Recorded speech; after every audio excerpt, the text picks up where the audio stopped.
Hello and welcome back.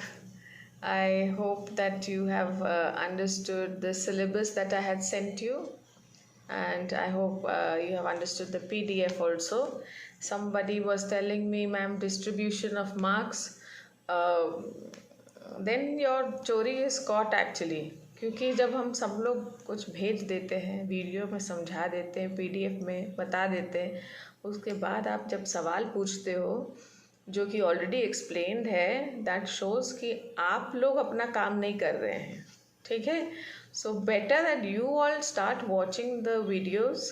if you are still not doing that, I know there are many of you who are really studying seriously, but है कुछ दो चार शैतान बच्चे, naughty brats, and you know that I love naughty brats.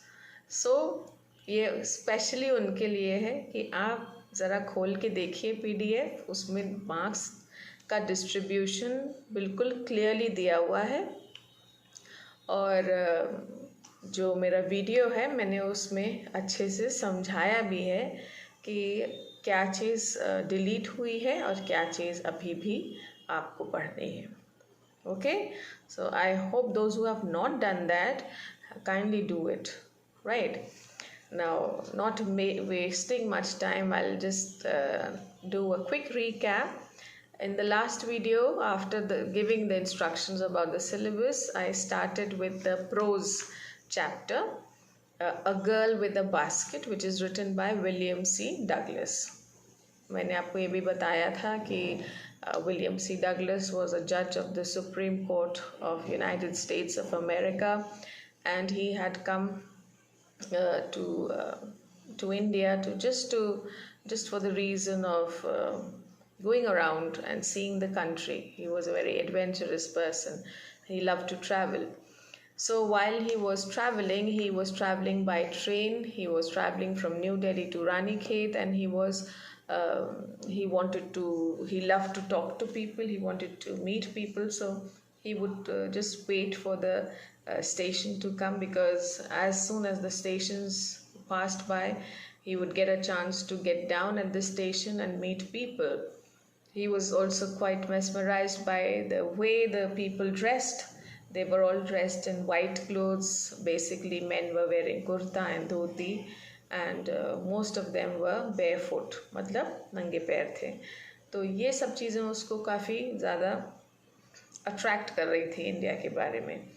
And he would, after 2-3 people, he would definitely find some person who would be able to speak in English, so he would converse with them and try to know what the people feel about getting independence, because this is 1950 when this story was written. We were just 3 years old, independent India. And then he loved the scenic beauty of the country also, because all of us who have traveled in the train, we know how it is, and he loved every bit of it. So he was enjoying his journey, and today we will see how his journey is continued, and what kind of people does he meet, and what are the other experiences that he has. At one station, my routine of talking with the people was interrupted. As soon as I alighted, a group of young children gathered around me. They were selling baskets, hand-woven, reed baskets with simple designs and patterns. They held the baskets high, shouting words I did not know, but conveying unmistakably their desire. Okay, so at one of the stations, जैसे ही train रुकती है, and to his surprise, जैसे वो उसको लगा कि generally जैसे हर station पे वो उतरता है, उसको लोग हॉकर्स दिखते हैं, उसको पोर्टर्स दिखते हैं. मैंने बताया था, hawkers are people who are selling their goods, and porters are coolies. So he would find such people, but to his surprise over here, he meets a group of children, and they are selling baskets, हाथ से बनाई हुई basket, right? जैसे आपने if you have gone to this Bank Road, you must have seen these banjaras, they sit there and they weave baskets over there. तो बिल्कुल वैसे ही baskets वो बना रहे थे. So the baskets were of all shapes and sizes, and some were pretty good, some were big, some were small, but they were nice and attractive. And these children were trying to sell this basket. और obviously जैसे वो train रुकती थी, उन लोगों की आदत थी, अब ये तो फॉरेनर है, सो ऑल द मोर उन लोग को लग रहा है कि आज तो बड़ा अच्छा सेलिंग हमारा बिजनेस जाएगा, so let us just catch this man. These were refugee children. When partition between India and Pakistan was decreed, hundreds of thousands of people pulled up their roots and changed their residences. 9 million people left Pakistan and came to India, driven by the fear of religious fanatism. They were poor people to start with. They were poorer as they began their long trek, for all they could carry was a bit of food and a few belongings. Soon they were out of food. A few days after they started, they began to fall by the wayside from the weakness of hunger and died where they fell. Okay, so the story is about, it's not about, but the children were refugee children, which were children of the people. जब India और पाकिस्तान का division हुआ था, then lots of people from India went to Pakistan and lots of people from Pakistan came to India. Basically they were poor people, they had nothing with them. और जब वो travel कर रहे थे, जब वो लोग जैसे पाकिस्तान छोड़ के इंडिया आ रहे थे, so they had to leave everything behind. जितने ज़मीन जायदाद थी सब उनको छोड़ के आना था. तो some of them just started their journey on foot. जैसे आपने अभी presently सुना था जब लॉकडाउन शुरू हुआ था, there were a lot of migrants which traveled on foot. They started their journey, and more of them died because of hunger rather than COVID. And similarly, more of them died because of hunger, because उनको पाकिस्तान से India चलकर आना था और रास्ते में वो थोड़ा सा खाना और पानी और छोटे मोटे belongings उठा के लाए थे. So those who were strong enough in mind and body, they were able to come to India and they joined these refugee camps. They started staying there. But those who could not, they were not so strong mentally and physically, they died on the way. But the story is about the poverty that they went through in these refugee camps. Okay, and because in these refugee camps these were children जिनके parents लापता थे, जिनके family members लापता थे, जिनके पास कोई they had nobody. Some people had parents, किसी के माँ चली गई थी, किसी के पापा नहीं थे, किसी के दादा दादी खो गए थे. So there were various kind of people, but all were staying in those camps. And it was very difficult because thousands and thousands of people were staying in those camps.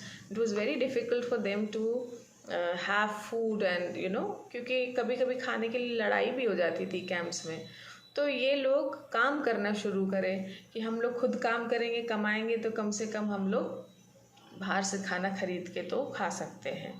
And these children who have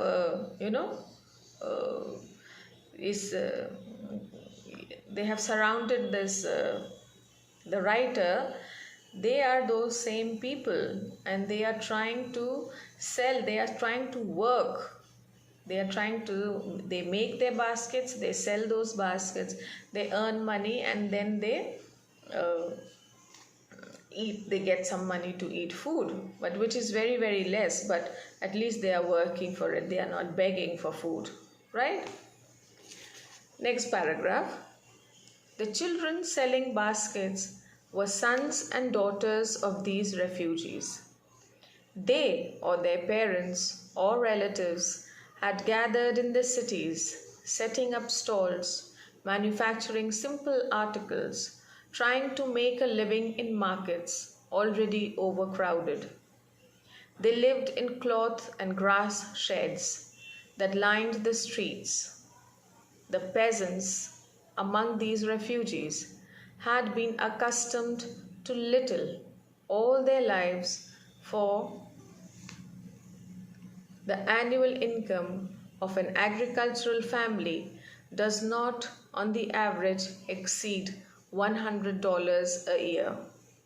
The average unskilled labor makes 30 cents a day or less than $2 a week.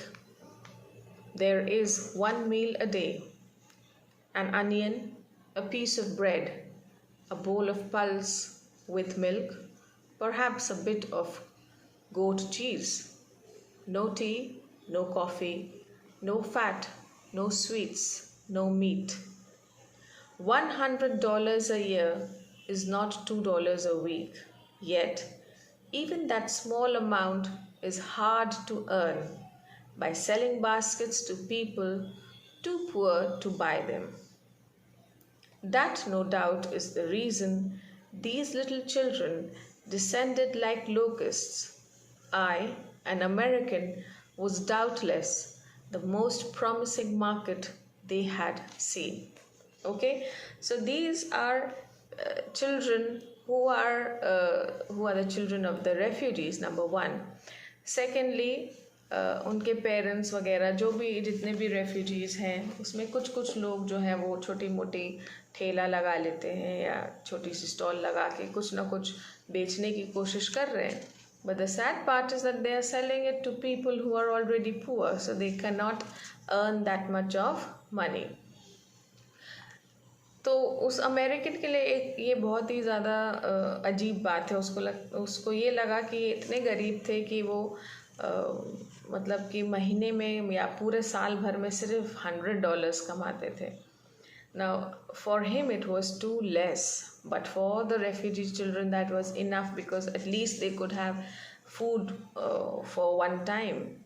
एक बार के खाने के लिए उनके पास enough पैसा हो जाता था. उन लोगों के लिए वो बहुत ज़्यादा पैसे थे, लेकिन उस अमेरिकन जज के लिए, उस राइटर के लिए ये कुछ भी नहीं था. राइट, उसको ये भी सुनने में और उसने जब बात करके जाना उसको वो भी अजीब लगा कि ये लोग को ना मीट मिलता था खाने को, ना कॉफ़ी, ना चाय, बस वो प्याज और रोटी खा के ज़िंदा रहते थे. And that for him was very, very hard to believe, that how can these people just exist on bread and onion and water and nothing else, क्योंकि उनके पास इतना पैसा नहीं था. So for him, उसके दिमाग में एक ऐसा impression है कि ये लोग गरीब लोग हैं, अनपढ़ लोग हैं और obviously uncivilized भी होंगे. And but his heart comes out to help them, right? And obviously जब अभी भी आज की तारीख में भी कोई फॉरेनर अगर किसी शॉप में जाता है या आप टूरिस्ट प्लेसेस पे देखिएगा तो सब लोग उन फॉरेनर्स के पीछे अपने सामान को बेचने के लिए पड़ जाते हैं. they don't bother about you because they know you are an Indian and you won't buy. But on the other hand, when they see foreigners, they go to them to sell their products because they know that they will be able to sell it to them, they will buy and they will be able to earn some money, right? Now these are the children who are trying to sell their products and their baskets to the writer. I bought one tiny basket for a few annas, another the fruit basket for a bit more, a beautiful waste paper basket for ₹1, a lovely sewing basket for ₹1, a few fans for an anna or two. My arms were filled and I had spent not 50 cents. The children passed in, shouting their wares. I was a prisoner, completely surrounded, unable to move. The most diligent, aggressive vendor was a beautiful girl of 9 right in front of me. She had a lovely basket with handle, and she wanted a rupee and a half for it, or about 30 cents. She was an earnest pleader. There were tears in her eyes. She pleaded and begged in tones that would wring any heart. Right now इस writer के सामने वो एक जैसे कि होता है ना कि ही वॉज लाइक जैसे मिठाई की शॉप पे जाते हैं जो खुले में मिठाई बेचते हैं, तो मिठाई के ऊपर जैसे वो मधुमक्खी नहीं चिपकी रहती है, वैसे ही वो एक प्रे था और वो बच्चे सब उसको घेर के खड़े थे ताकि वो अपना सामान उसको बेच पाए. And he was very happy to buy them also. So he bought fans, he bought sewing basket, he bought fruit basket, he bought a waste paper basket, and he bought until his hands were full. और वो कुछ और पकड़ नहीं पा रहा था, तब तक उसने सबसे खरीदा. Or but in that in that crowd of the little children who were trying to sell him things, there was this little girl of 9 years old, and she had tears in her eyes. और उसकी height छोटी थी तो वो अपनी जगह नहीं बना पा रही थी, लेकिन वो she was shouting out to the man to buy her things also, her baskets also. And then the writer notices the girl, and he looks at the girl and his heart is filled with pity. और उसको तरस आता है उस लड़की के ऊपर, और उसके आँख में इतने बड़े बड़े आंसू देख के तो वो और भी ज़्यादा he is carried away by the tears. But he has no place to hold any other basket. So what does he do? My arms were full. I had no room, let alone any need for another basket. Balancing my baskets and fans on my left arm, I reached into my right coat pocket and got a handful of change, perhaps 15 cents in all, which I deposited in the basket that the young girl held imploringly before me. I tried to explain that I could not buy the basket but extended the gratuity as a substitute. I realized at once what offense I had given.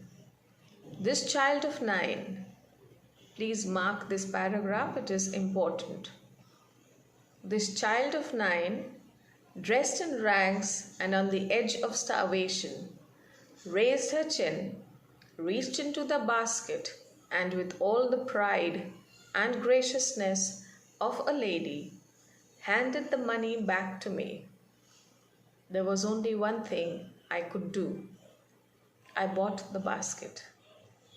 She wiped her eyes, smiled, and dashed down the platform, headed for some grass hut that would have at least 30 cents that night.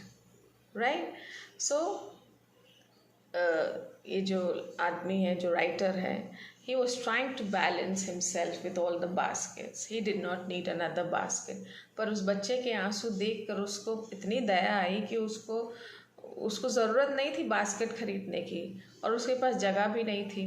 So yet what he did, he took out some money just like that. He didn't want to buy it, और ऐसे ही पैसे निकाल के उसने उसकी basket में डाल दिया. और at once उसको रियलाइज़ हुआ कि उस आदमी ने उस लड़की को भीख देकर कितनी बड़ी गलती कर दी थी. Right? Because he says that this girl dressed in rags, यानी कि फटे कपड़ों में जो लड़की मेरे सामने खड़ी थी, and who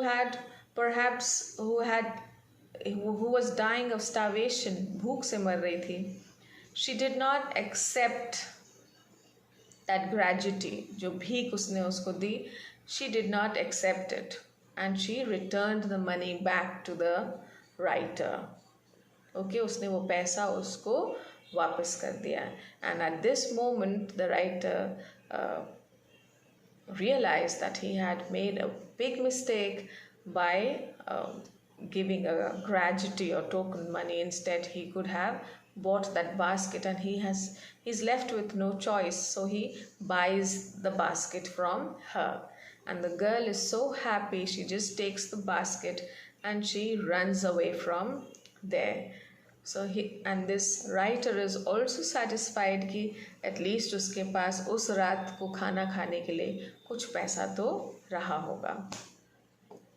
I told the story to the Prime Minister, Pandit Jawaharlal Nehru. I told him it was the reason I had fallen in love with India. The people, this last paragraph is also very important. The people I saw in India, those in the villages as well as those in high offices, have both pride and lively sense of decency and citizenship. They also have a passion for independence. This beautiful child, born in squalor and poverty, uneducated both in grammar and manners, had given me a glimpse of the warm soul of India. Right? So when this gentleman, this writer or the judge when he got a chance to meet the then Prime Minister Pandit Jawaharlal Nehru, he narrated this incident to him. जब भी वो मिले पंडित जी से, तो उन्होंने ये incident पूरा उनको बताया और उनको बोला कि this is the reason why I love your country very much, because the people of your country understand the meaning of freedom. They understand the meaning of the sacrifice the people have given for the independence of this country. Okay, and he said that this girl, जो अनपढ़ थी, uneducated थी, who was born in a squalor, मतलब कि गरीबी में, झोपड़पट्टी में पैदा हुई और गरीबी में वो बड़ी हुई है, लेकिन भले ही उसको थियोरेटिकल नॉलेज नहीं थी, वो स्कूल नहीं गई है, उसने ग्रामर नहीं पढ़ा, हिंदी नहीं पढ़ा, उसने स्कूल जो हम लोग बुक्स की पढ़ाई पढ़ते हैं, she has not done that. Yet she taught him a lesson, because she had this self-respect in her. Okay, उसके पास एक स्वाभिमान था जिसकी glimpse writer को दिखती है.